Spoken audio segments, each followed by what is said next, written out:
Welcome. Thank you for joining us.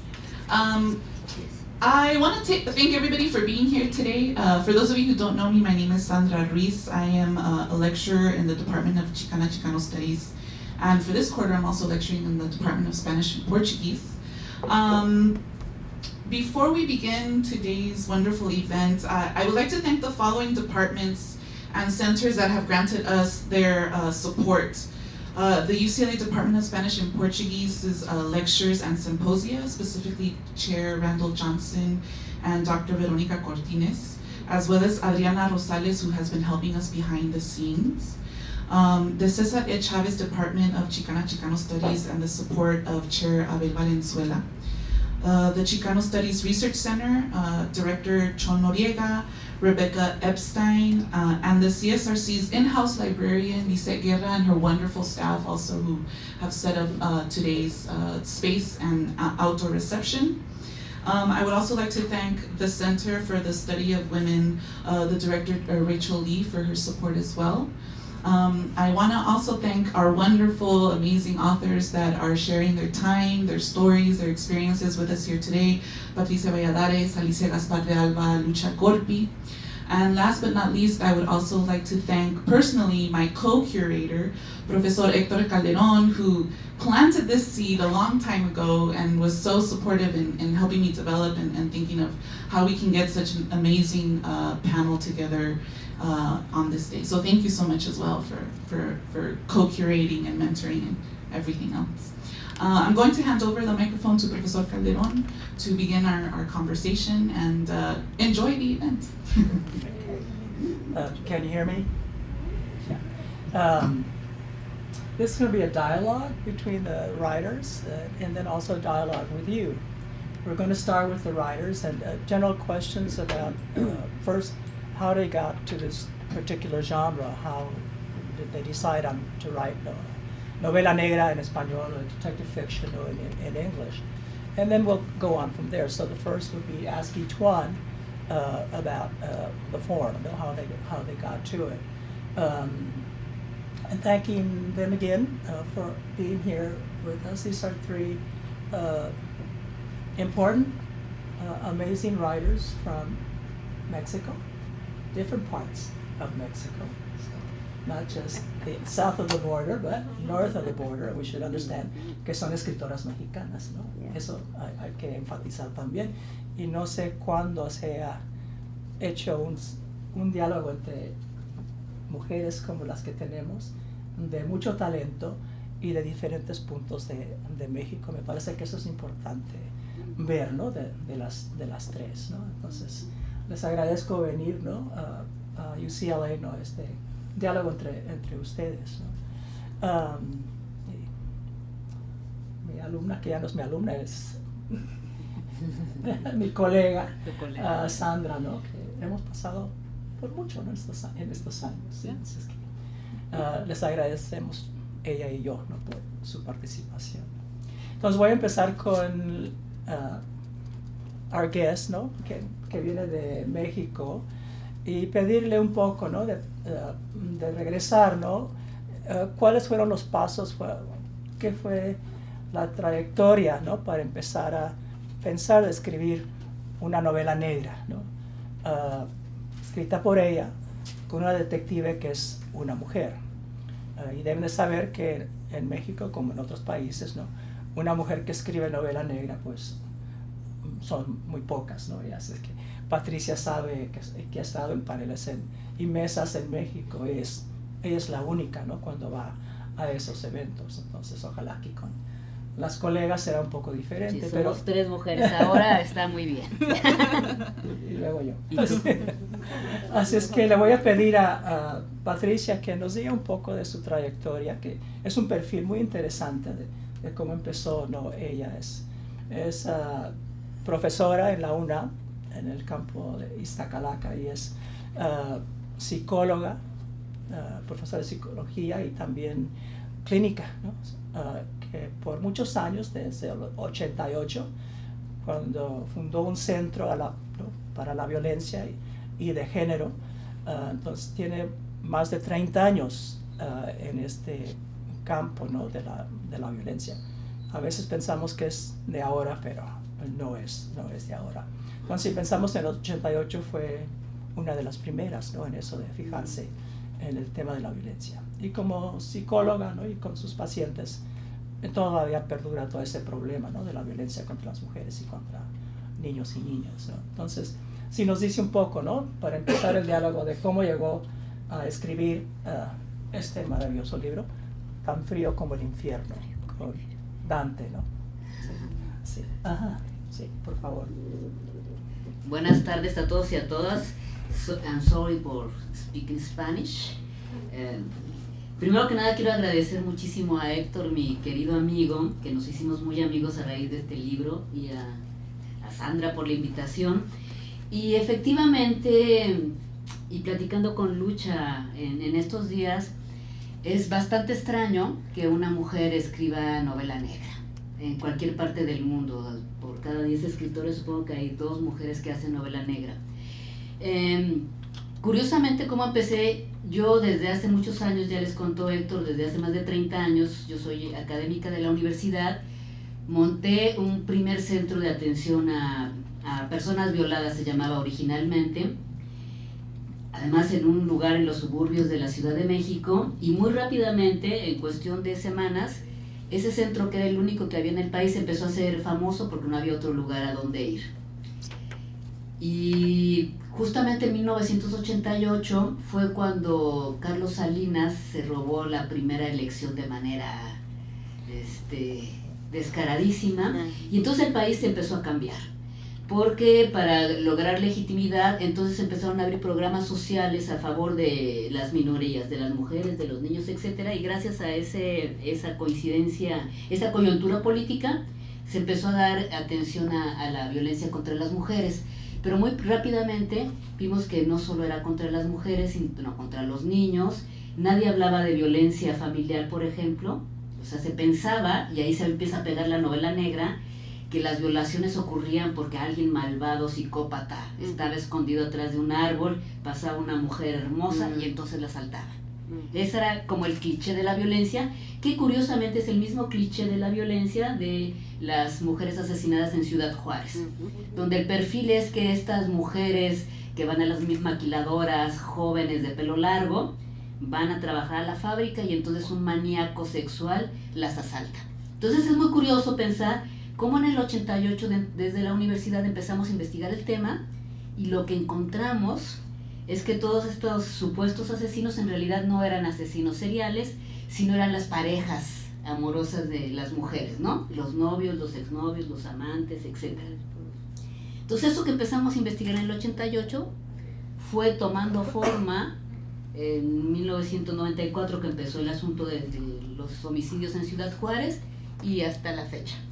Entonces, se imaginarán que vivir todos los días recibiendo víctimas 8 horas al día es bastante terrible para las personas que trabajábamos ahí. Y en mi caso particular, la única manera que tenía para sobrevivir era la poesía. Entonces llegaba a mi casa después de oír horrores y entonces leía un buen libro de poesía, y eso me amistaba con la vida. Y desde siempre tenía deseos de escribir, pues ya saben, la gente que escribe en servilletas de Vips, y luego tiras la servilleta y no sabes qué pasó.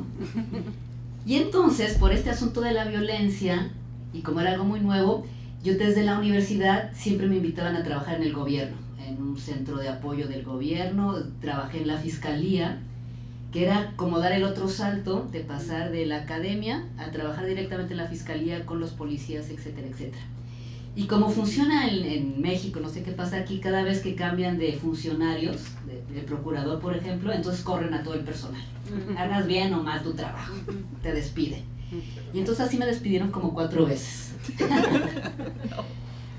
Que dicho sea de paso es muy desagradable también la forma en que te despiden, ¿no? Así llega literalmente un policía, sacan todas tus cosas, la computadora y te sacan, porque ya no eres el funcionario en turno. Pero cada vez que me despedían, entonces yo insistía con la poesía y me iba a estudiar talleres de poesía. Y entonces así fui haciendo como una carrera paralela entre la literatura, la poesía y la parte de violencia de género. De tal manera que la última vez que me despidieron, groseramente, había pasado algo, había pasado de la poesía, entonces hice un cuento, y ese cuento lo metí a un concurso y ganó un premio importante en la Feria del Libro del Zócalo. Dije, bueno, quizás tengo posibilidades y me puedo quitar de la violencia, y entonces decidí hacer un doctorado en creación literaria. Y entonces de aquí, lo primero que nos dijo la profesora es que la gente escribía de lo que sabe, que era muy difícil inventarte toda una historia si no sabías del tema. Entonces lo que yo sabía muy bien o muy desde adentro era sobre violencia. Y lo que hice fue escribir esto tan frío como el infierno, que en realidad es una tesis doctoral sobre violencia de género. Sobre violencia de género y sobre violencia política en México. Entonces, si ustedes ven la novela y algo que le platicaba a Lucha, todo lo que dice ahí es cierto. Hay una serie de secuestros que, si alguien es periodista, puede rastrear. Este secuestro ocurrió en tal fecha, el operativo de rescate fue este, etc. Puede rastrear todas las formas de violencia contra las mujeres, desde el hostigamiento en el salón de clases hasta el asesinato, y salen las cifras de la violencia de género. Y la otra cosa que se puede rastrear es todo el asunto de los crímenes ocurridos en la guerra contra el narcotráfico.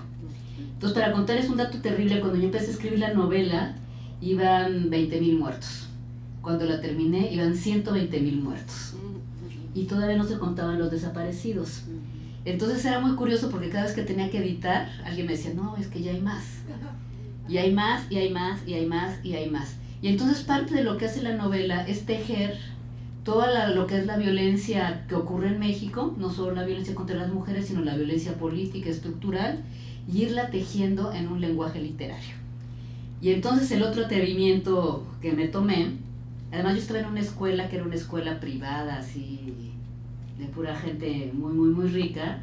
Entonces cuando yo dije lo que quería escribir, me dijo que estaba absolutamente loca, que a nadie le interesaba ese tema.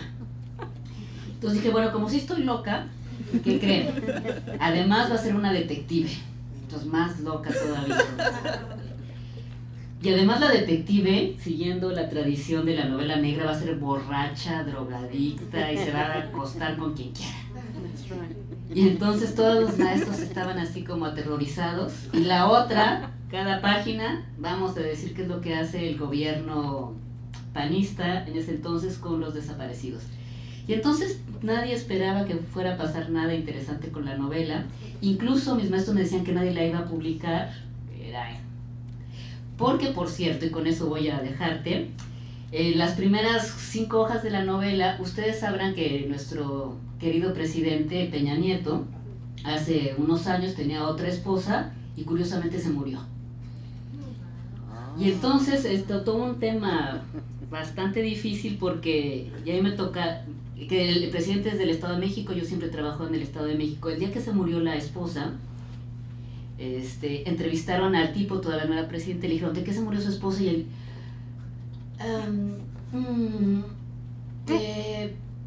le dio un ataque de epilepsia. Entonces era muy extraño que un esposo no supiera de que se murió su mujer, y luego que ni siquiera supiera que tuviera epilepsia, etcétera, etcétera. Bueno, y entonces hay todo un tema sobre que ese es un feminicidio, decimos muchas personas, ¿no? Y entonces eso dice como en la hoja 3. Entonces por eso decían que nadie la va a publicar, pero curiosamente en la editorial me dijeron, oye, ¿estás hablando del presidente? Yo, pues sí. Ok, te publicamos. Entonces eso fue muy lindo. Y ahí dice, fue el presidente que era gobernador, y hay otros 2 gobernadores que también se murieron las mujeres misteriosamente. Entonces yo digo de broma que mejor deberían de creer en el divorcio, ¿no? Si no quieren estar casados, que se divorcien y ya. Y bueno, así fue la historia de la novela. Sí. Poquito. Yo me iba a ir el junio pasado a estar en México por 3 meses, ¿no? Mi verano. Y le pregunté a Sandra, ¿hay algo recién que ha salido en México? Y luego Sandra me dice, pues sí, acaba de salir un libro, ¿no? Tan frío como el infierno. Y dice, oh, ok. Entonces Sandra lo compró en Tijuana y yo fui a México y lo compré en México. Lo leí y le dije, Sandra, este es el último capítulo de tu tesis. Oh, this is it. Es importante, ¿no? Entonces, yo fui investigador, ¿no? Encontró. Encontré, llamando y dónde, ¿no? Y fui a ese lugar del cual habla, ¿no? De esta gente nice, ¿no? Y yo entré, me vieron, ¿no? Como, ¿qué quiere usted, no? Le digo, Chicano. quiero saber dónde puedo conseguirme el domicilio, hablar con Patricia Valladares. ¿Y para qué? Le digo, pues creo que he escrito una novela con ustedes y es una novela súper buena. Entonces la señora se puso así y luego nos conocimos. Al siguiente día me llamó, ¿no? Y desde ese momento, ¿no? Inició la amistad. La amistad, sí. Y luego me contó todo lo que pasaba, ¿no? Que leían la novela y decían, no, esto no va a publicarse, qué cosas escribes, qué feo, ¿no? Pero va a ser una obra muy importante en la literatura mexicana. Y saben que les cuento una anécdota de mi madre, que cuando vio la novela me dijo, ¿para qué escribes eso? Para eso veo las noticias. Porque mejor no sigues escribiendo poesía. Sí. Y la novela fue tan exitosa en México que en este momento no se pueden encontrar en varias tiendas o librerías. Y creo que ahora está en el mercado negro, ¿no? Está en el mercado Se Sí, puede hay- comprar a través de Hay copias fotocopia. piratas. Hay copias Ajá, piratas. copias piratas Sí, de la novela porque está tan popular en México. Lo cual seguiré siendo pobre, pero que la gente lo lea. Ok, gracias. I want to also start with Professor Alicia Gaspar de Alban, sort of talk about your trajectory. How did you come about deciding on, Desert Blood, your trajectory into the genre? Because I know that just like Patricia and Lucha, poetry was also sort of the love of your life, or the literary love of your life. Yeah, that's the one. Thank you for clarifying that. And just sort of ask you about your development into the genre itself. Okay, as well. sure. First, thank you so much for organizing this panel. This is great. I'm very happy to be here. It's a great opportunity to see my old friend Lucha and to meet a new friend and to know that there's one more woman out there writing, being crazy and writing about a female detective and calling, the government out on their shit and stuff. And of course, I mean that in every academic sense of the word. I found out about the murdered women of Juarez in 1998 when I was reading an article in Ms. Magazine. And I was shocked that I didn't know anything about what had been going on, even though my family, I'm originally from El Paso, Juarez. My family lives still in El Paso and Juarez, and I would speak with them regularly, and yet nobody ever said anything about what was going on in Juarez. Once in a while, my grandmother would say something like, "Ay, salieron las noticias que mataron a otra pobre muchacha," but she wouldn't go into a lot of detail. And when I found out after reading that article in 1998, there were already 137 bodies of young, poor Mexican women who'd been not just killed, but horribly mutilated, violated, raped, dismembered. I mean, just like, it's like killing to the 10th degree. I mean, it's like killing, maiming, and just making sure it is understood that there's a lot of hatred directed at that body. 137 of these bodies were already piling up, and I didn't know anything about it. But one of the problems that I found was that other than that article in Ms. Magazine, there really wasn't anything published on this side of the border. There wasn't anything in English. It wasn't until '99 that newspapers like the LA Times, the New York Times, and the Washington Post started publishing. But I understood when I read that book that I had my own mission, which was to find out more about the crimes. I needed, for my own my own sense of shame, right, that I felt at being from a place where horrible things were happening and I didn't know about it. I needed to wake myself up. And so I actually managed to, I had an endowed chairship at UT El Paso for fall '99, and my niece had just gotten into UT El Paso, and so I hired her as my research assistant, right? And I had her, she lived in Juarez, and I had her do research for me and find as much information as she possibly could in the El Paso Times. Naively thinking, right, that if the crime wave had been going on already for 5 or 6 years, that the El Paso Times would have covered it, only to discover that the librarian at the El Paso Times told her, tía, no tienen ahí nada porque dicen que eso es noticia de Juárez, no del Paso. right? And so those of you who know that border know how short the distance is between El Paso and Juarez. To think that something happening right there doesn't impact me over here is the most naive and ridiculous thing I ever heard.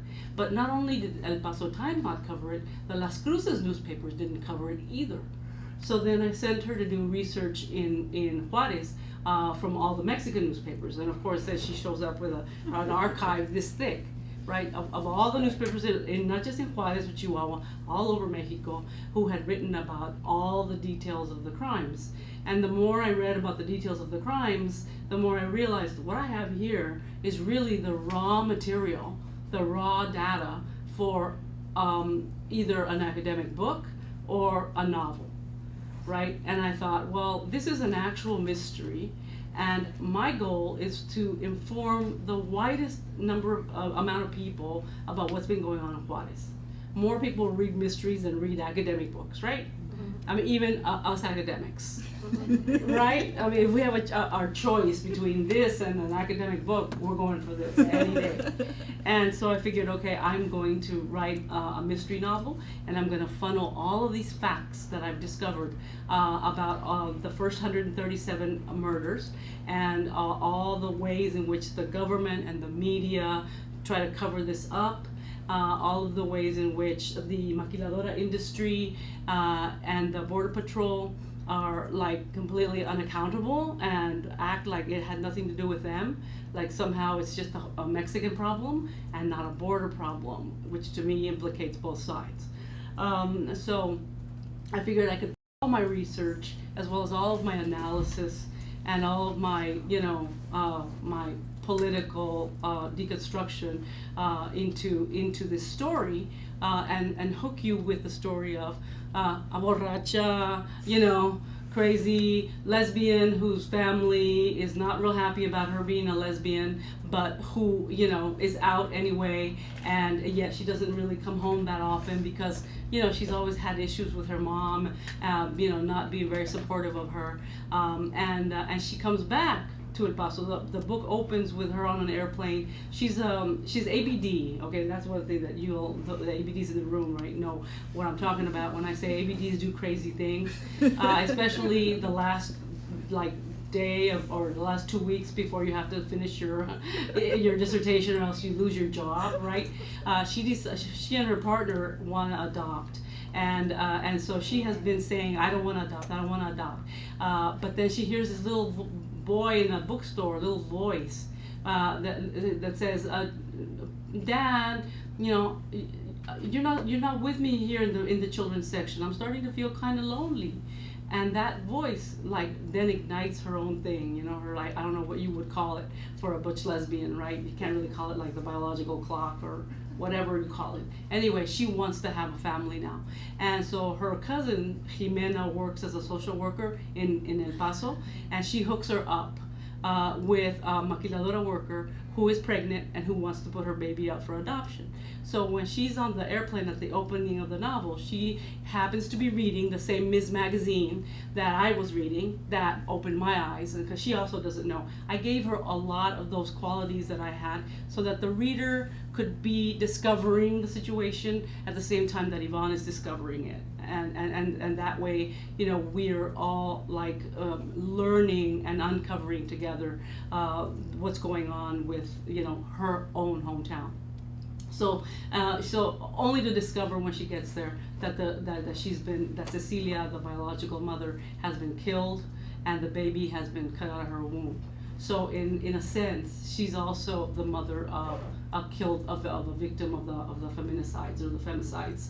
And so I thought, if I have that story out there, people will engage with the human part of the story, and they will, and at the same time, because she is a women's studies major, because she is writing a dissertation that has a Marxist analysis, because she is, politically inclined and an out lesbian, she will be able, right, to perform an analysis on the facts, right? And what's told and what isn't told, and present it out there. I can present my theories out there, and people will just be, absorbing it as they're reading the story of Yvonne Villa, right? And how she deals with her own issues with alcohol, and too many ex-lovers hunting her down, and stuff like that.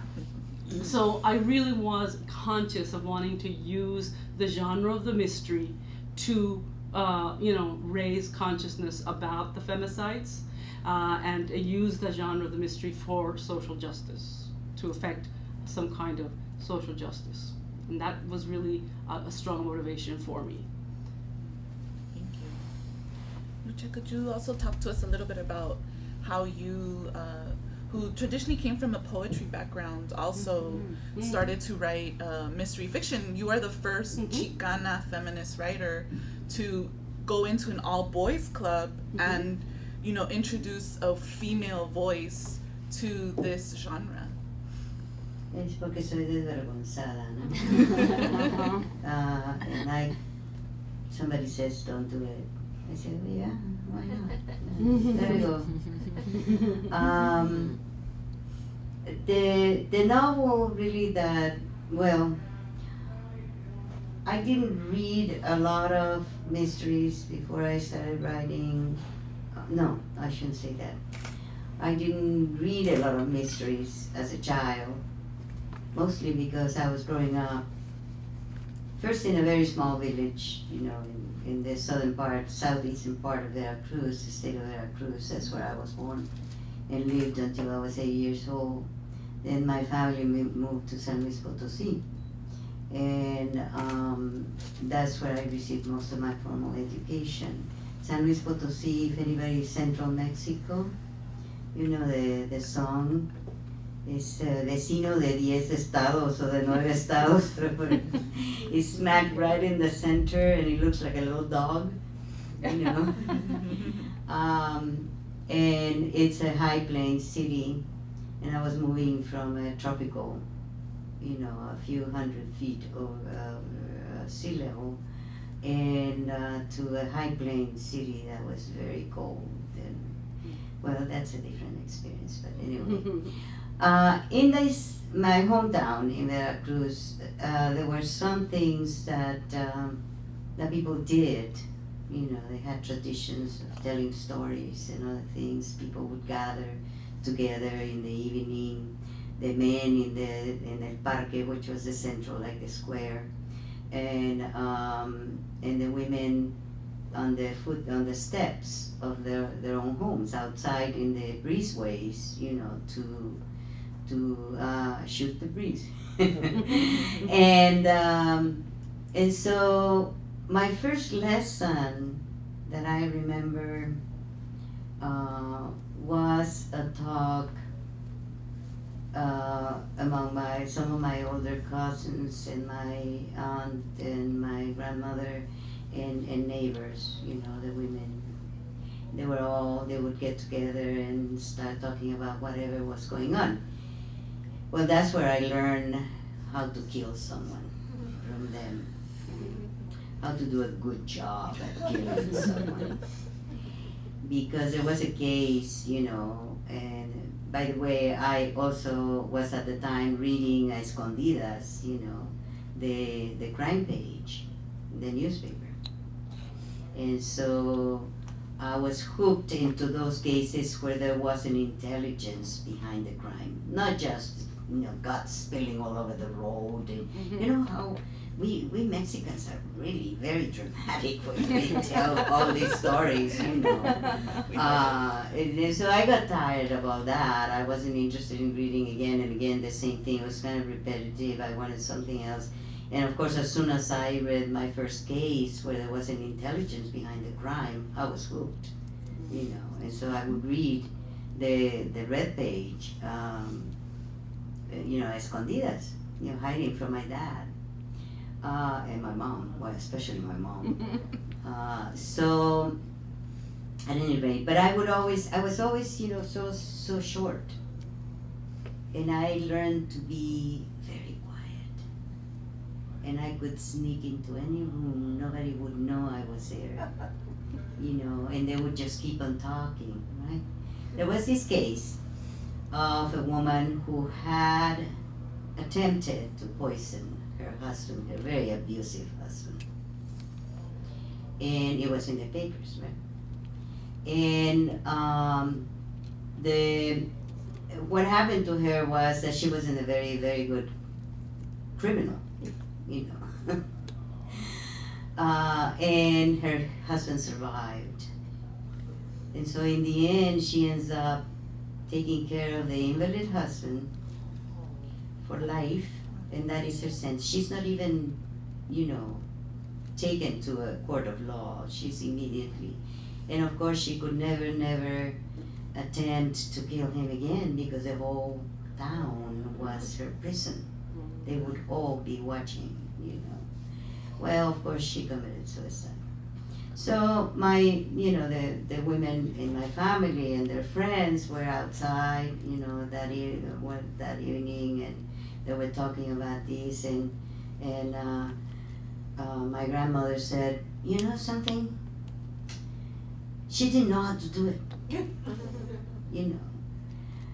Primero, you know, if you're going to poison someone, you better be miles, kilometers away from that person, because they're going to suspect you immediately, right? So rule number one, if you're going to poison someone, you better be so far away from him or her or whoever, that nobody will think of pointing the finger at you. So that was my first lesson. The second one was, you know, why would she accept? Because she accepted killing. She didn't try to run away. You know, she accepted killing. She just didn't put enough, and didn't know what kind of poison to use also. So do your research. You know, that was lesson number 2. And know how much you need to kill someone, you know, to poison someone. The second one was, don't confess. Nunca, eso decía mi madre, aunque te agarren. Never confess. You know, yeah. So that was lesson number 4, you know, and so on. So that was the beginning of my, you know, mind beginning to turn criminal. Your training. You know, it was my training with these women, and it would take me, however, many years to finally write Eulogy for a Brown Angel, which is the first of the Gloria Damasco novels. And I began my whole apprenticeship, because every novel has been an apprenticeship, always remembering, you know, things that I heard as a child and that I learned. But in San Luis Potosí, it wasn't well accepted for people for women especially, to even read, let alone write, you know, a crime novel. So that was, you know, I was very unhappy in San Luis Potosí, and you know, I got a great education there. But I was not a happy person. You know, what I wanted when I finally heard Gloria's voice, because to me she is, you know, I don't see her completely, you know. I don't have a picture of her as a person standing there. Sometimes I see her hands, sometimes, you know, they move in a certain way. I hear her laughter, which, you know, reminds me of someone. I am not Gloria Damasco. She is not me. I am her ghost writer. I am Gloria Damasco's ghost writer.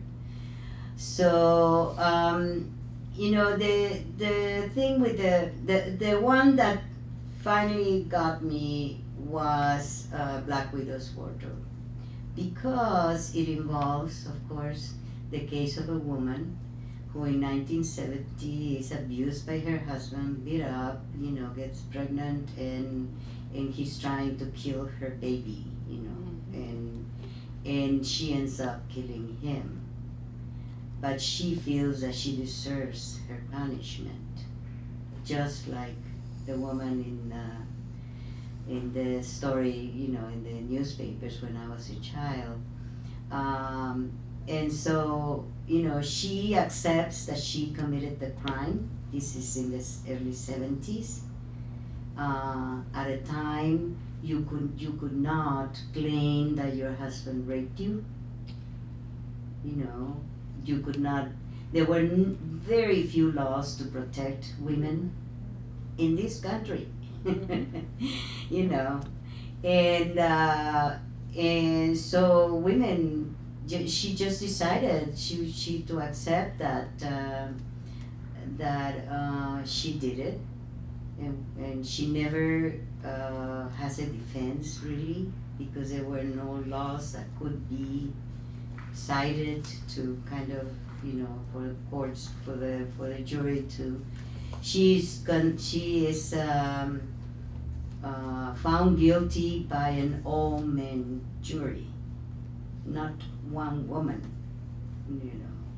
So anyway, not that women at the time would have, you know, tried to defend her. We're talking about a very different United States and a very different California, you know, at the time. But anyway, this is what finally Emma's, you know, the woman, the case of the woman who tries to kill her husband, poison her husband, finally comes to life in Black Widow's Wardrobe, which is the third of the Gloria Damasco. At any rate, that's my beginning. I did not want to write. By that time I had read a lot of mysteries. And one thing about the US is that I was for a while a member of the Sisters in Crime organization, which I loved, because I always remember a case. I think there were 400 women in old Rome that used to poison these senators and other, you know, who were not doing so well. And I don't know if the story is true or not. You know, I read it someplace and somebody told me to, and I thought, I am a member of this group, the Sisters in Crime. That's wonderful. And so I was a member of the Mystery Writers of America, International Crime Writers, all of those organizations. But the Sisters in Crime was almost entirely, although we accepted Brothers in Crime every so often, but we were, you know, mostly women writing. And that is one thing that is different, you know, because in the United States now there are almost as many women writing mysteries as there are men. And in England, for example, you know, there are many women now writing mysteries too, you know, who are part of the International Crime Writers Organization. Paco Ignacio Taibo started the organization together with a couple of crime authors in England and in Canada and the United States. So it is only for us who live in basically very Catholic or very Christian countries where women are not able to even read, you know, to even read the novela noir, the crimen. This is, I'm going to do my promo plug here. In this book, which is all personal essays, which I wrote for my grandchildren, really, and it's partly the story of my family in Mexico, both in Veracruz and San Luis and other parts of Mexico, or all over the place. There is one that talks about it's called La Página Roja. There is an essay entirely devoted to how I, you know, and why I started writing, what happened when I was the only woman for 17 years running around with the guys, the only sister in crime of the boys, in this, you know, and everyone until Desert Blood, And then I said, thank you, finally. So anyway, that's Thank you. about it. Podría hacer unas preguntas en este lado. Ya que abordamos el tema de las investigadoras, ¿no? De Yvonne, ¿no? Y de Gloria, ¿podrías decirnos un poco de tu personaje? De Milena. De Ruiz. Milena Ruiz, que es un personaje muy Y creo que es interesante. prima de Sandra. Sí, es prima. Somos primas. Ahí andábamos cruzando Es muy punkera, caminos. mi prima, muy punkera. Sí, sí, ajá, de Milena Ruiz. De Milena Ruiz. Ahora que las estaba oyendo, precisamente, como yo vengo de la academia, y ahí, a diferencia de Lucha, yo creo que Milena Ruiz es como la mujer que me gustaría ser. Es como mi alter ego, más de lo peor de lo que soy yo misma, ¿no?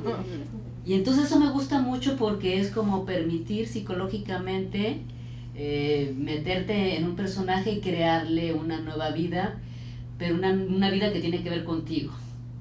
Y algo que está pasando en México, que por eso es muy curioso, lo que pasa con Milena Ruiz, que como Lucha no podría describirlas tal cual, pero pasa un proceso de género. Cuando empieza la novela, los hombres cuando leen las primeras hojas les cae malísimo Milena Ruiz, porque esta tipa está loca, es como macha, es como más masculina y hace cosas que solo los hombres deben hacer y les cae muy mal. Pero a medida que va pasando la novela, los hombres se van enamorando de esa Milena Ruiz. Y al final están enojados porque están enamorados de Milena Ruiz. Y pasa frecuentemente. Es algo muy curioso con este personaje. Tiene como un encanto, Sí. es como muy seductora a pesar de toda esta parte como muy ruda. Y para las mujeres lo que ocurre es que dicen, ay, cómo me gustaría hacer esto que hace Milena Ruiz. Si pudiera, por supuesto que haría lo mismo o más. Entonces es un personaje bastante complejo, pero algo que tiene Milena es que viene de la criminología, o sea, es una investigadora y piensa como investigadora. O sea, tiene un problema y lo que hace es un despliegue de investigadora. Tenemos este problema, tenemos este plan, tal, para hacerlo, y entonces va usando una lógica irreductible para resolver el crimen, y entonces eso lo hace muy cercano también de lo que yo odiaba de Sherlock Holmes. Siempre odiaba decir, ¿cómo demonios se saca de la manga que esta es la respuesta? Porque te va dando, pero después me enteré que da pistas falsas, ¿no? O finalmente él sabía cosas que tú no sabes como lector, le dices hacer trampa. Entonces lo que hace aquí es, pues vamos para acá y vamos para acá, y la gente dice, pues claro, esa es la lógica. Y es una lógica de investigación científica, ¿no? Tenemos estos elementos y entonces uno va siguiendo los elementos. Pero, a diferencia de los detectives hombres, sí hay una pequeña parte donde Milena usa su intuición femenina. Me late que es por aquí, yo creo, y entonces es juntar con toda esa parte femenina para hacer la investigación. Y la otra cosa que se le hace muy entrañable a las personas, que no va sola, sino tiene un grupo de amiguitas que son muy amigas, y entonces tiene a una diputada que es su mejor amiga, y entonces le ayuda a la investigación, y ahí sale una indigenista, y entonces otra vez va tejiendo todo el asunto de las mujeres para resolver un problema. Y otra cosa que no sé qué pasa en sus detectives, que me gustaría conocerla, que si piensan en la novela negra, los detectives son así, tipo los detectives de Raymond de Chandler, que son distantes y borrachos y no tienen una relación de pareja, sino siempre la pareja es esa que utilizas, pero no, nunca están como apasionados, pero no enamorados. Y aquí, rescatando esa parte femenina, que es muy raro, aquí esta detective está loca y todo lo que quiera, pero tiene un amor de su vida. Entonces toda la novela está neceando, ¿y qué pasa con mi amado? Si va a llegar o no. Y cuando habla con su amiga diputada, hacen la investigación y después, oye, ¿cómo va tu novio? Pues tal. ¿Y el tuyo? Y entonces hay una parte que es muy femenina, que hacemos las mujeres todo el tiempo, que es estar hablando de me dijo, no me dijo, me habló, no me habló, y entonces que va a venir o no va a venir. Y eso lo hace, la hace interesante. Y yo creo que esta combinación entre ser ruda, investigadora, eficiente, y estar loca, y estar enamorada, es una combinación muy explosiva que la hace muy agradable. Entonces yo creo que eso es lo que ha funcionado del personaje, y de hecho, algo raro en el editorial, la idea es posicionar a la detective, tener una detective mexicana que haga locuras cada 2 años, y entonces nada más vamos a ir transitando como de problema social, ¿no? Lo que estoy haciendo ahora es hablar de mujeres asesinas y hablar del otro tema en México, que es de las desapariciones forzadas. Entonces ahora en vez de contar muertos estoy contando desapariciones. Y entonces como Milena, por tratar de encontrar a un secuestrado, se va a meter en esta investigación, y lo que hay es una investigación sobre las desapariciones forzadas en México. Y otra cosa, nada más, algo más, que ayer estaba leyendo la tesis de Sandra, que uno escribe y después uno no se percata de por qué lo escribió. Además, Milena es corredora, y entonces se pasa corriendo por toda la ciudad, y entonces va a investigar, y en vez de tomar un taxi o de andar en coche como aquí en Los Ángeles, agarra sus tenis y se va corriendo kilómetros de un lado para otro. Y me hizo recordar que acabo de ver de nuevo la película de Corre Lola Corre, aquella película alemana donde la cuata va corriendo. Así está Milena de Ruiz, todo el tiempo está moviéndose como desquiciada, porque tiene trastorno de atención, entonces no puede estar quieta. Pero eso de estar recorriendo las calles, tomando las calles por su propia cuenta, es una manera de conocer el mundo. Entonces lo que hice hoy en la mañana es correr en el campus para ver dónde estaba parada. Y entonces un poco lo que hace la detective es estar tomando, y también es una metáfora de la vida de las mujeres en México, porque la idea con las desapariciones y todo eso es que las mujeres principalmente deben estar en su casa encerradas como en toque de queda, ¿no?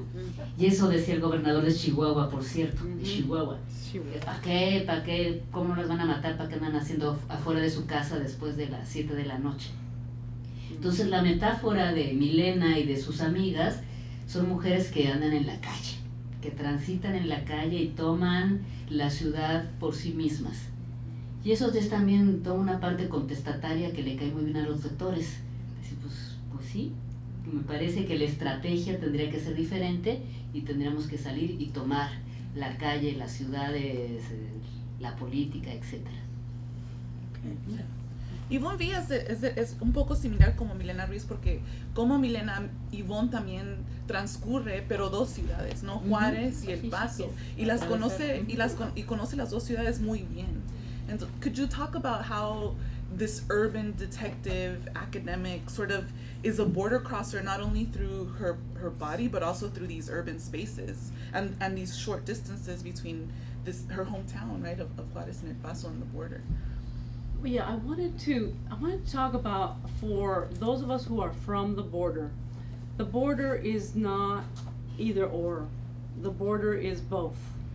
So I grew up at a time when we used to go shopping to the mercado and la carnicería y la panadería, and my cousins lived over there, and we would play over there, and they would play over at my grandparents' house in El Paso. And so one of the points that I make at the beginning when she's coming home and she's looking at the landscape is that for those of us who are from there, the border is just another way of getting home, right? It's not a dividing line, it's not a political demarcation, none of that stuff. It's just like the road you take to get home. And because of that, anchoring inside that landscape, which is also very dry, very isolated, very lonely, very jagged, that these are the kinds of environments in which the bodies of these women, are being found. And yet, because of her being absent from her family and having issues because of her being a lesbian with her family, she needs to reconnect to that landscape of home. And so she goes on the rastreos, the walks that the families organize to try to find bodies, because the police aren't doing anything, of course. They're not being effective. And so she hooks up with an organization that is based in El Paso and organized by a priest named Father Francis. And they are specifically looking for the El Paso and Las Cruces girls, because what they say is the media doesn't want, and the mayor doesn't want anybody to know that there are also American citizens among the dead. as long as we keep thinking about them as las muchachas del sur, las maquilocas, las inditas de Juarez, right? Then it's just the Mexicans, and people on this side of the border don't have to know anything about it.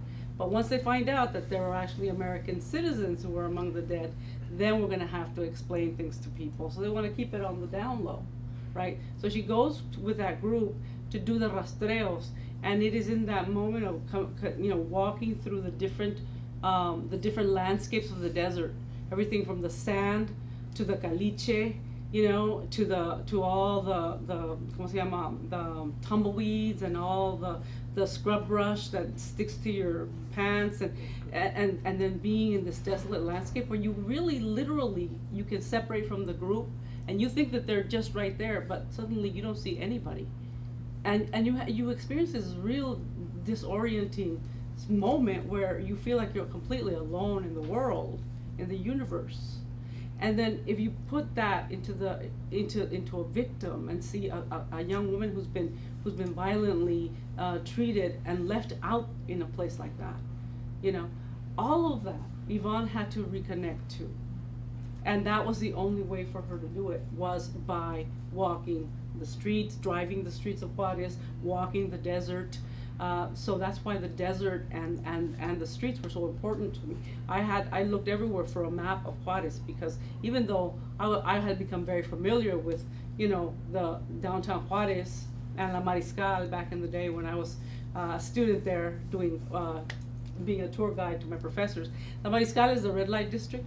And so when I was getting my master's in creative writing at UTEP, the professors always wanted to go drinking to the Mariscal and the red light district, and they wanted me to be their tour guide, right? And I said, well, sure, if you pay for my beer, I'll translate for you, And I wasn't just their tour guide because they also wanted me to introduce them to girls and stuff. Only thing is, the girls will go with me. What can I say? So I gave some of that bravado to Yvonne. Let her play with that way of being. But anyway, it was also that moment when women were being picked up in the street, in the middle of the street, and disappearing. And I had walked those streets without ever feeling any fear, right? And so I had to reorient myself and the way I looked at this area of Juarez, so that I could imagine what it would feel like to walk here and feel fear when I had never felt that before. Right? So yeah, it was a real reconnection. Lucha, also, Gloria Damasco no se queda en San Francisco ni en Oakland. Viaja a México en Black Widow's wardrobe. Vemos que ella va a Coyoacán, a Tepoztlán, a Las Cuevas. Could you sort of talk about how, like Patricia and Professor Alicia Gaspar de Alba's character, how she's also this itinerant detective that is not scared to sort of go beyond her city and her community? Gloria hace patita de perro. Se dice en México, alguien que le gusta andar, no quedarse en el mismo sitio todo el tiempo. She's very restless. And she's fierce. I mean, she has no fear. She loves the night. And can stay in a place and not feel threatened, and anyway, I think that she she's always in I lost my track of my thought there. Forget it. Let's go someplace else. Black Widow's wardrobe. Well, this was my thought. Somebody told me, you are taking this detective all over creation. When I wrote the first two, Gloria Damasco, and I said, well, first of all, let me clarify. She's taking me all over creation. And second, if you mean creation is California, I agree, because she hadn't gone any other place. She had stayed in California. It was just up and down the state, for eulogy for Brown Angel is Los Angeles, and East Los Angeles in particular, with the Chicano moratorium on the Vietnam War in 1970. And then the action moves to the Bay Area, to Oakland, and San Francisco, and then to Napa Valley, and that's where it ends. And with Cactus Blood is, the Central Valley, then comes back to Sonoma, to Oakland, San Francisco again, and it ends in, where does it end? Cactus Blood. I forget. In San Francisco. It ends in San Francisco, that's right. So then Black Widow's Wardrobe, of course, But it is because, how many of you have read the novel?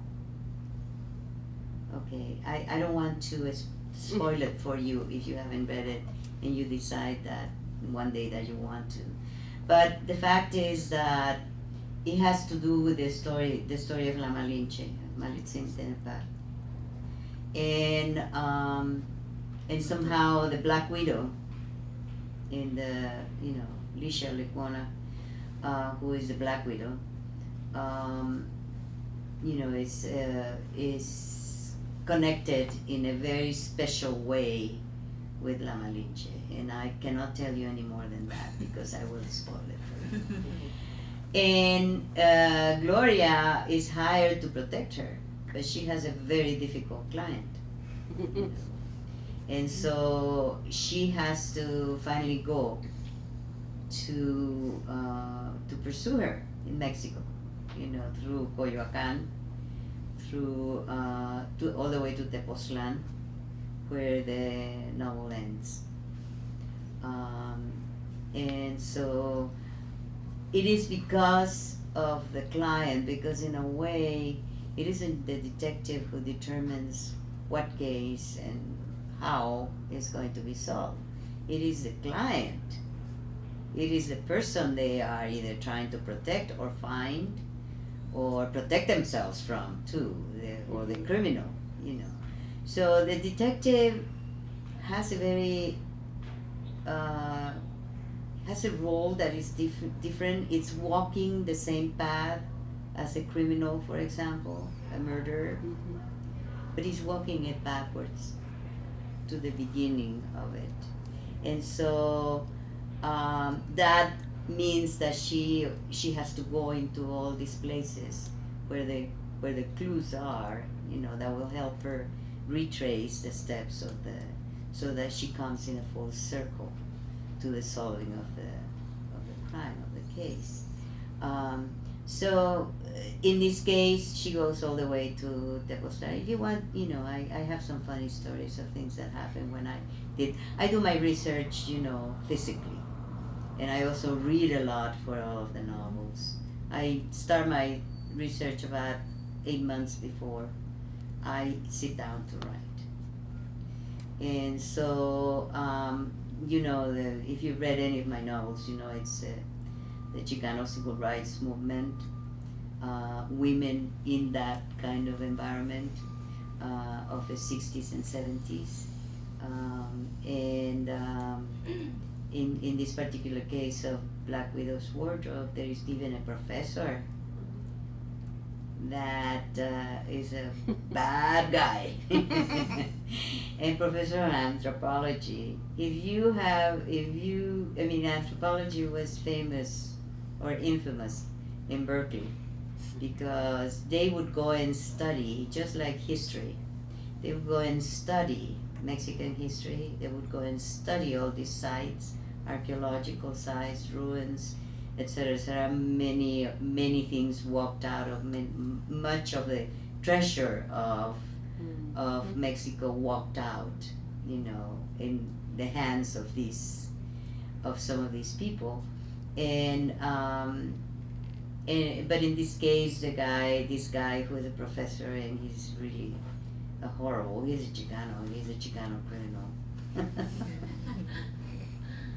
we can, I mean, I have fun in a way because we always think that we are so pure, and I always think, our own people sometimes are our own, or we are our own people's worst enemies. Just as women, sometimes we say, "Oh, look at her," and sometimes, it happens, and we have to. If you're going to be realistic, really, if you're going to be real about these things, you have to point the finger there at home too, where sometimes it belongs, and so that's it. Sí, podemos regresar acá. Sí. ¿Te puedo pedir, paisano, que me saques una foto? Ok, claro. Si no, se va a terminar y yo no tengo ninguna foto. Pero vamos a la personaje Milena Ruiz como una mujer que viaja, ¿no? Sí, todo. Y que viaja fuera de México. You getting her? Otra vez. Again. Sí. No, sigue hablando. Ok, y que viaja fuera de México y en estos viajes, ¿no? A Israel, Palestina, Pakistán, también está la Ciudad de México implicada en ese tipo de viaje, ¿no? Y es el tema de la frontera, ¿no? Dentro de México y fuera de México, y lo abordas con esta idea de territorios de guerra, ¿no? Que es muy interesante en tu novela. Yo sé que podrías decirnos de eso, ¿no? En los territorios de guerra en la Ciudad de México, ¿no? Y luego en relación con el viaje de Milena a Pakistán, las mujeres cubiertas, Exacto. sí, todo eso. Sí. Yo creo que la idea, hay varias ideas ahí. Otra vez, una idea de género que es de este deseo de las mujeres por salir del encierro en cualquiera de sus formas. Hay una antropóloga feminista muy famosa que se llama Marcela Lagarde, que tiene un libro así de grande que se llama Cautiverios de Mujeres, y se llama Las locas, las putas, madresposas y las monjas, me parece. Y entonces en este libro, desde la antropología, hace un recorrido de todas las formas de encierro que tienen las mujeres. Y entonces, basada en esa idea, lo que yo estaba rastreando es ese deseo de las mujeres por escapar. Por un lado, por escapar y por tener la posibilidad de viajar y de transitar a otros mundos. Y la otra, que también parte de la investigación, es pensar en el cuerpo de las mujeres como territorio de guerra. Y bueno, el caso de Ciudad Juárez es el caso más emblemático, pero en la historia de la humanidad se ha usado el cuerpo de las mujeres como una manera a través de donde se hacen batallas entre hombres, ¿no? Y tenemos muchos ejemplos en la historia. Y entonces es ir rastreando cómo se encuerpa, se encarna estas batallas en el cuerpo de las mujeres. Y entonces a partir de esta metáfora, lo que hace toda la novela es tratar de rastrear unos personajes que rompen estas barreras a través de transitar literalmente de un lado a otro. Ayer que hablaba con Lucha, para ustedes es muy obvio este asunto transfronterizo y de cruzar y de vivir en otro lado y volverse a hacer una historia y demás. En México, en Chilangolandia, es menos probable, no pasan kilómetros y kilómetros donde solo se habla español y donde la gente no sale de su territorio. Y literalmente la gente yo vivo en la colonia Roma, y entonces en esta platicando con mis vecinos es muy curioso porque si alguien vive en esta esquina, solo transita como 2 kilómetros a su alrededor, en la misma colonia. Si cambias del otro lado de la colonia, solo transita en ese pedazo. Entonces los humanos seguimos siendo enormemente territoriales, y uno se siente cómodo en su espacio. Entonces la idea de esta Milena Ruiz es como romper todas esas barreras de espacio. Y entonces lo que hice, y lo que tiene que ver también con mi trayectoria, es que por supuesto que yo estuve en Pakistán, ahora que fue el terremoto de Katmandú, estuve ahí un tiempo, yo estudié en Israel. Y entonces todo ese asunto de ir y venir y de viajar está en la novela. Y entonces lo que hago es tratar de tejer puentes en qué pasa con las niñas que viven en los campos refugiados en Pakistán, qué pasa con las personas que viven en los campamentos en Palestina, ¿qué pasa con los niños indígenas que viven en un albergue en Oaxaca? ¿Y qué pasa con las mujeres en Chimalhuacán?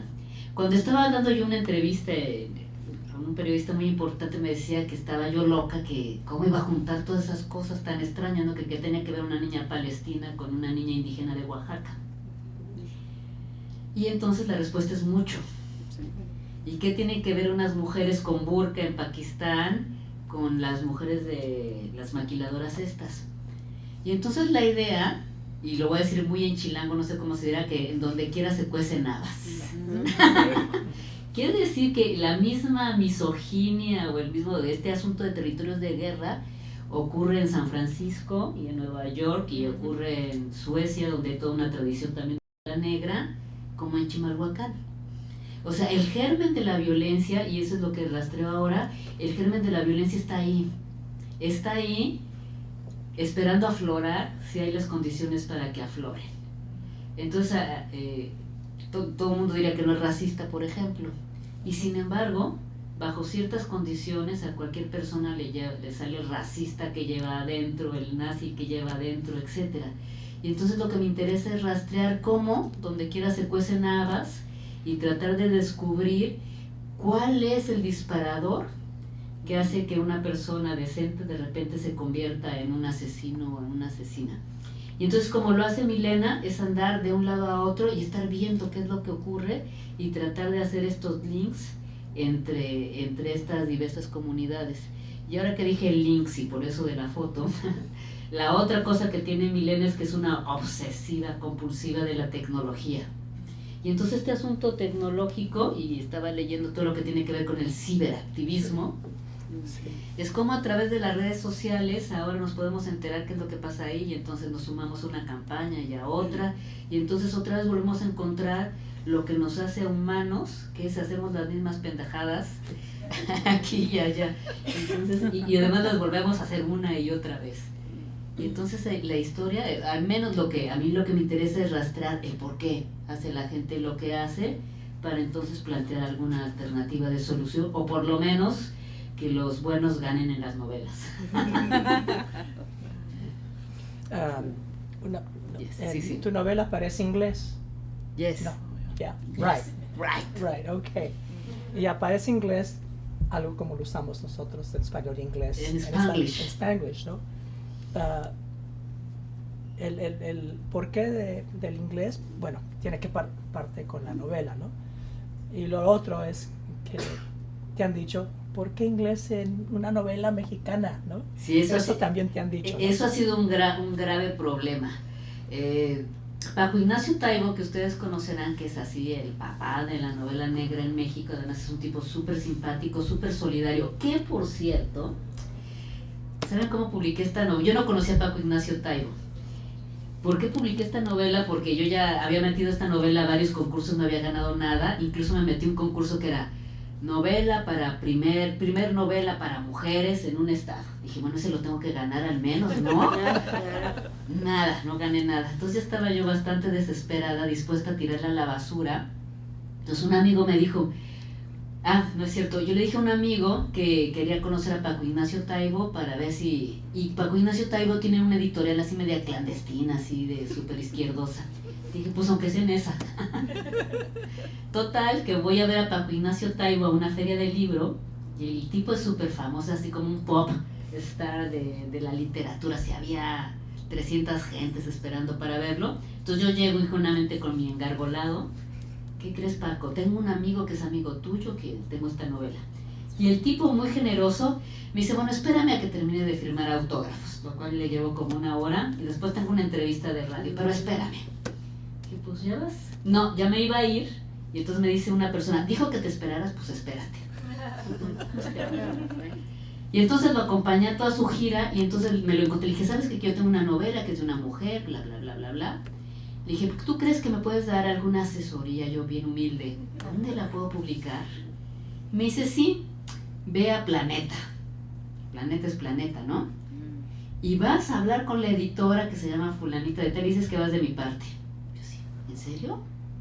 Sí. Yo ni tarda ni perezosa seguí todos los pasos, y así llegué a la editorial, bien manda Paco Ignacio. y decía que lo leas tú, no todo el proceso. Y a los 15 días me habla el editor y me dice, oye, ¿qué crees? Ven para acá, nos gustó mucho, queremos publicar, etcétera, etcétera, ¿no? Y un convenio para hacer diferentes novelas.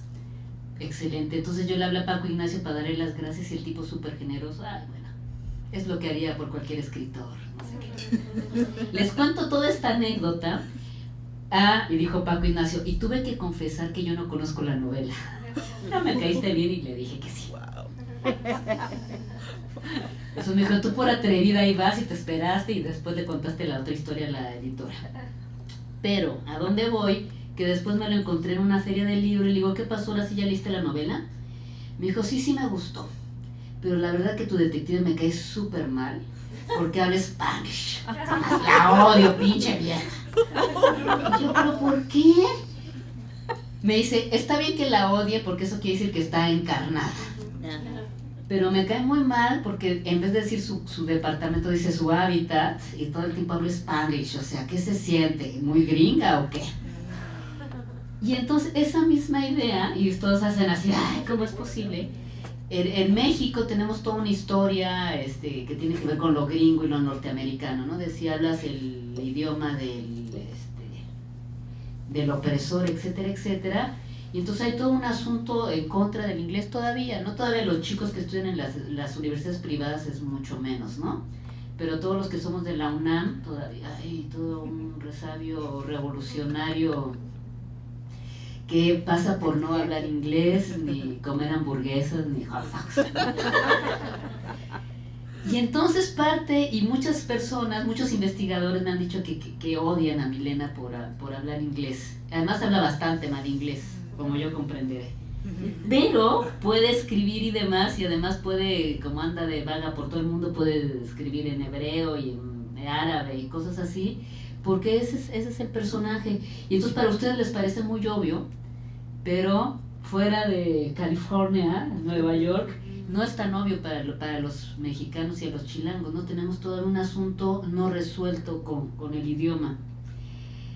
Y Milena va a seguir hablando así porque es parte de la realidad de esta nueva forma de ser migrante de muchas formas. Y la otra cosa que pasa en la novela que me encantó mucho, como lo decía Sandra, que una cosa es vivir en México, en la colonia de Roma, y otra cosa es vivir en México, en Chimalhuacán, o vivir en las lomas de Chapultepec. Y entonces hay muchos Méxicos que son absolutamente diferentes. Y entonces es una suerte de frontera dentro de la frontera. Y entonces hay colonias que tiene que ver con la novela negra, donde la policía no puede entrar. Y entonces ir a tal territorio es ir literalmente a otro país y a otro espacio. Y nos pasa a nosotros cuando vamos a Bosques de las Lomas o las colonias súper elegantes que dicen, ¿de dónde salió este lugar, no? Entonces sí es algo muy complejo. Pero la otra cosa literaria que quise hacer es que está ubicada en la colonia Roma porque es el ombligo del mundo. No, la colonia no es Los Ángeles, es la colonia Roma. Pero la colonia Roma tiene otro juego literario. En la colonia Roma han vivido muchísimos escritores. De Carlos Fuentes, García Márquez, Rulfo, Burroughs, ahí mató a su mujer, etcétera, ahí en una de las calles. Entonces es un issue literario la colonia Roma. Y entonces lo que quería yo hacer también es un poco, hay una novela muy famosa de José Emilio Pacheco, Batallas en el Desierto, que ocurre en la Roma. Muchas novelas ocurren en la Roma y literalmente es así. Lo que dicen en las novelas es que fueron a tomar un helado en tal heladería y después se fueron a los tacos de frontera, etcétera, y entonces está ahí. Y entonces para los que somos chilangos de cepa y los chilangos escritores es una delicia transitar por aquí, saben, los helados y demás, ¿no? Y entonces parte del juego era hacer esta cosa que se llama novelas de ciudad, donde a través de la literatura la gente se apropia del lugar, conoce el lugar, vive en el lugar y se cuentan historias sobre esos lugares. Entonces era parte de ese juego, un poco esquizoide, igual de Palestina, de los campos de refugiados a los helados de la Roma y a Chimalhuacán y a Oaxaca. Y una anécdota que les cuento que acabo de leer en el periódico de ayer es que hay un albergue para niños indígenas y entonces una de las protagonistas, que es indígena, está buscando recursos para montar una clínica. Entonces, literalmente, va a haber una exposición para juntar recursos, y lo que hacen es juntar recursos a través de fundaciones y montar los muebles de la clínica. Lo que ocurre en realidad muchas veces es que montan la clínica con los muebles, las plantitas, después sacan las fotografías y al otro día se llevan los muebles y hasta las plantas para otra clínica. Literalmente. O sea, a mí me ha tocado verlo muchas veces, y lo que narro en la novela es eso. Y ayer estaba leyendo que lo mismo pasó no sé qué, en qué estado. Entonces, un poco es ver qué es lo que pasa, y también tiene que ver con lo que decía Sandra, cómo el urbanismo y la arquitectura se vuelve un hecho sociológico, político y literario. Si está esta planta o no está planta, si está este edificio o no está ese edificio, tiene que ver cómo se va transitando en las novelas. Y pues bueno, por eso es un poco rara esta Milenita. Cool. Cool, es cool. Muy cool. Okay. Sort of just expanding on the idea of territorios de guerra, because I think that even though Patricia sort of talks about the term in her novel, it's seen in Yvonne's experience, in Gloria's experience, in terms of how these women, these detective women, come into these urban spaces, and the spaces are not neutral. They're very charged, and they're not only charged with, you know, who they identify with, but also just how the space is sort of formulated or constructed, or how it's designed according to either accepting them as women or not accepting them as women. So I kind of wanted for you to talk a little bit about that before we open up to questions to our audience, if it's possible. Well, I was interested in not really focusing so much on the victims as dead bodies, because the media was already focusing on that. And they were already, in many ways, sensationalizing. There were pictures of bodies that were half buried in a sand dune with the legs sticking out, or the sandals, or whatever. And I just thought that was more, what's that new term they're talking about? Some kind of pity porn or something like that, you know. But I was really interested in getting to them as living beings who had a life, who had dreams, who had aspirations, who had, you know, a goal in mind when they migrated to that border to work at a maquiladora. And I also wanted to really, you know, shine some light on the whole maquiladora system and the ways in which, you know, they exploit the workers.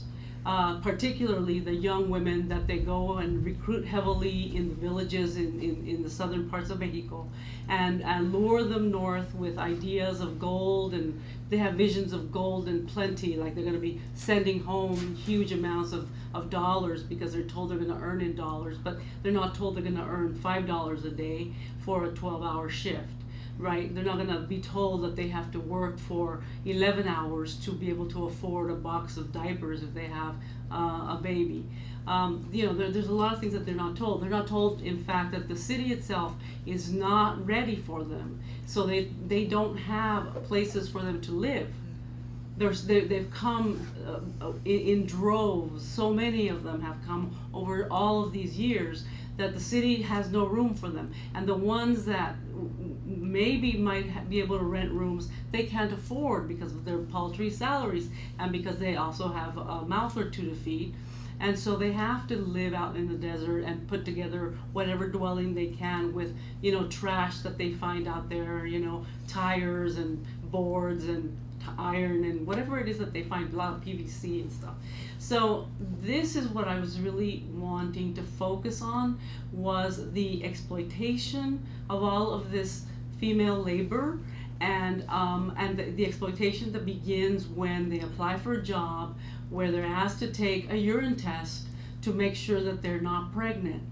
Okay, and that kind of thing, that people don't realize that these are the companies whose products we on this side of the border buy all the time.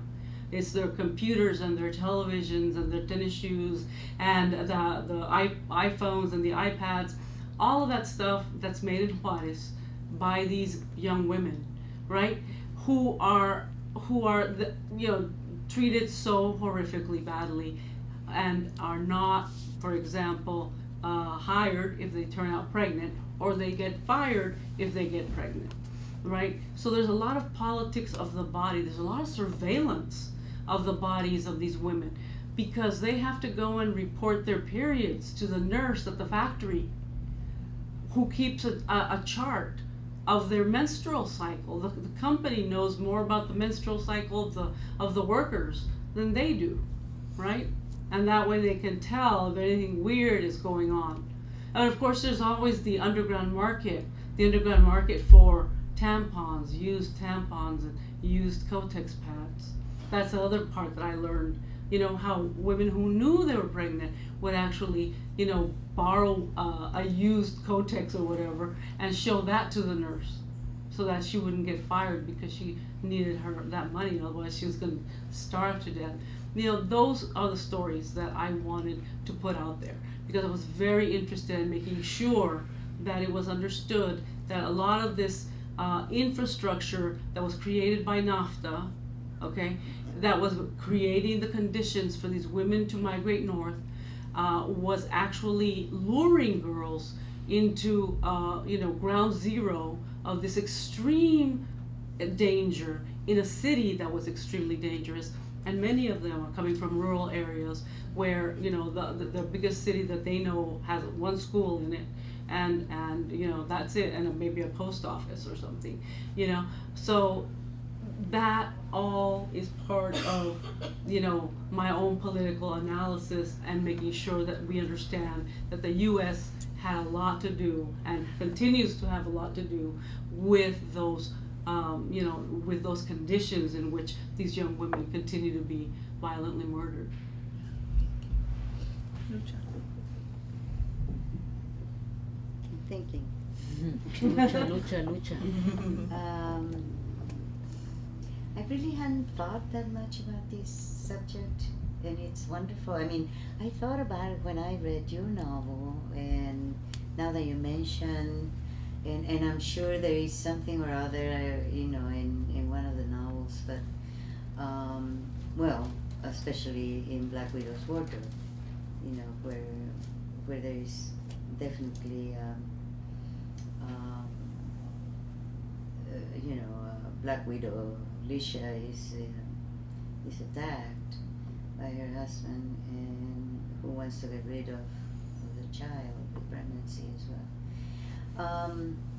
But somehow I would have to think a lot more about the novels, all of the novels, except for Death at Solstice, where I think this whole is the fourth of the Guerrero Mascot, where I think there is also a crossing of borders, because for the longest time, and this is nothing new, women who came north seeking employment and landed, for example, in LA, they were the ones who were making all of our clothes, you know, from 50, 40 years ago to now, you know. So this whole thing, and many of them were trapped, you know, they could not leave the premises. They were exploited, they were tagged, they were, you know,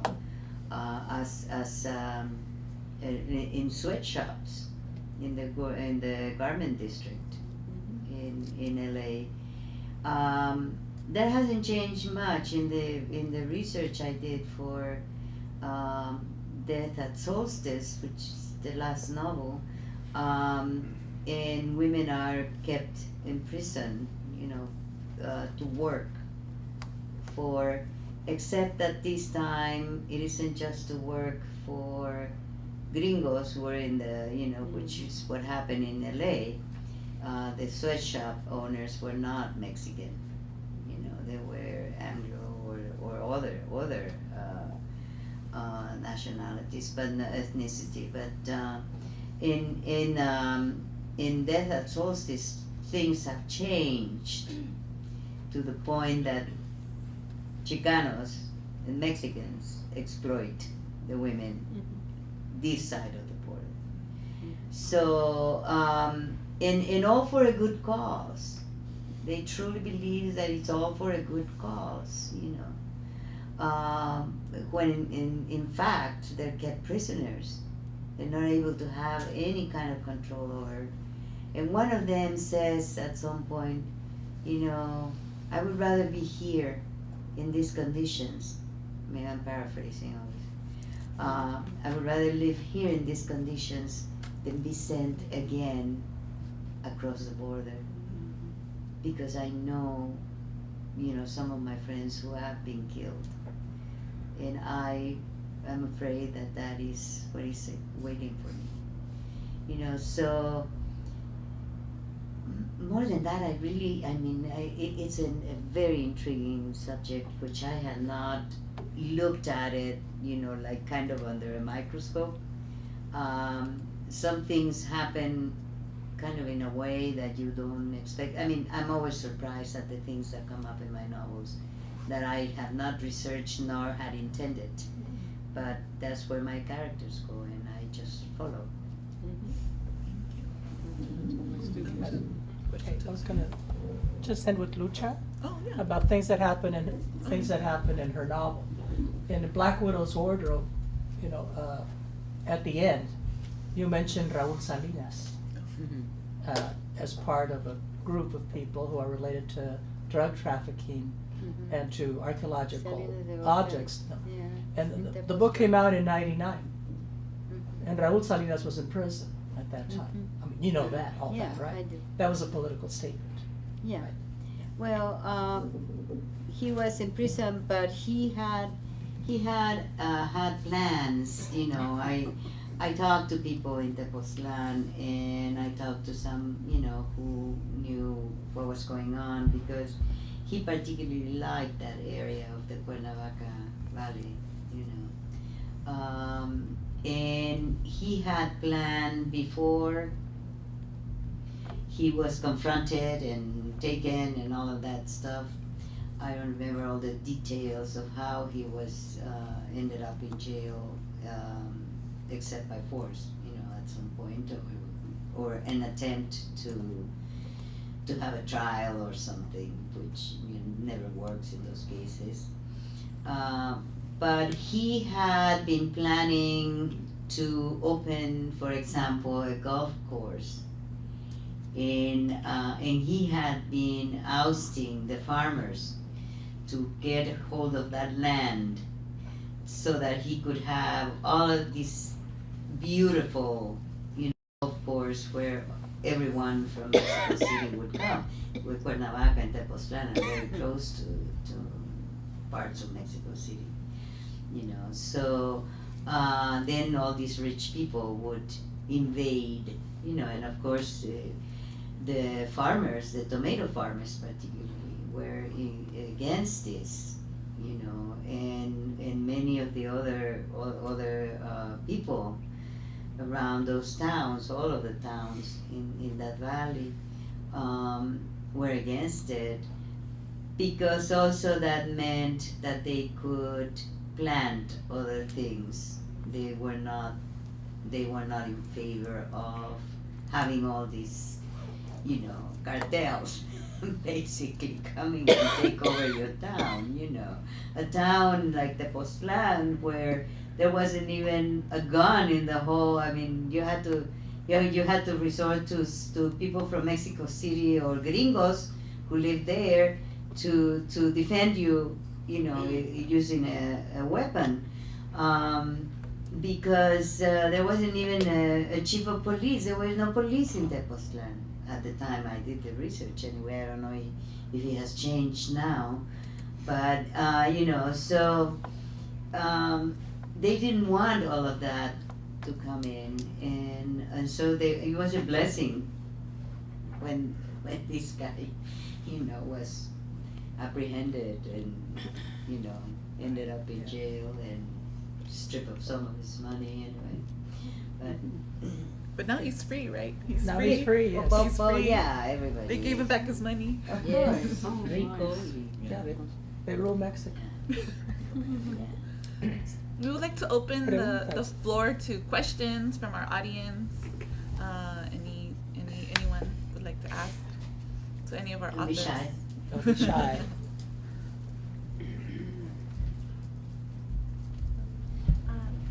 Gracias a todos por hablar y compartir su experiencia. Tengo una pregunta para Patricia. Estamos hablando de la literatura de la ciudad. Gente escribiendo su barrio. Y dijiste que es para... momento. Estoy buscando mis notas. Para que la gente se apropie de su lugar. ¿Y crees que eso es para el beneficio de los que ya viven allá o si es para el beneficio para los que no viven allá, para conocer, o los dos? Yo creo que los dos, porque pensando en este asunto de la violencia en México, la tendencia, y es una tendencia de Ciudad Juárez, etcétera, es que la gente esté encerrada en su casa. Algo que estaba pasando precisamente con los jóvenes es que los jóvenes ya no salen a los antros en la noche a pasear, etcétera, sino que prefieren estar en WhatsApp chateando o en Face. O sea, hay toda una transformación de las relaciones personales a las relaciones virtuales. Entonces, una parte es la misma tecnología y la otra es el asunto de la violencia. Y curiosamente, este asunto de las relaciones virtuales son relaciones seguras, porque entonces tú te inventas un personaje, ya haces y no sé qué, y estás seguro. Entonces parte de, de transitar las ciudades es realmente apropiarte de las calles, apropiarte de los bares, apropiarte de la calle, y entonces esa apropiación ocurre hasta para los que viven adentro. Y es algo muy curioso porque uno no se da cuenta de eso y finalmente llegas y te encierras en tu casa a las 6 de la tarde, pones muchas cerraduras y dices, estoy seguro. Y entonces, y además no estás seguro. Lo peor es que no estás seguro. No hay tal cosa. No hay tal seguridad. Y entonces es romper con este mito de la seguridad que está dentro de la casa para adueñarte de las calles. Yo ahí, y dentro de mi activismo político es ese, precisamente, que es apropiarte de la calle, de la ciudad, de tu escuela, de lo que sea. Y apropiarte pasa porque dices, ay, en serio que hay un antro maravilloso ahí donde pasa no sé qué cosas, quiero ir a ver. Y entonces es como abrir la puerta a esa cosa misteriosa y hacerte de ese lugar. Y esa es la idea. Y voy a tener que salirme de la Roma, no me gusta nada, pero tengo que apropiarme de otros lugares.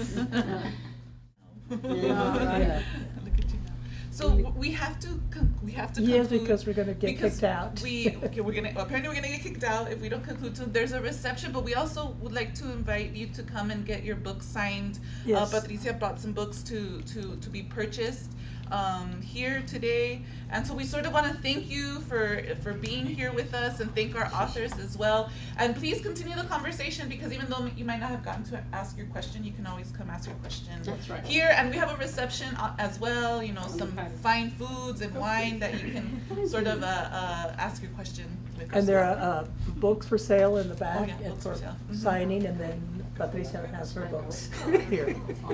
Yeah. Yes. Thank you so much. Gracias, Sandra.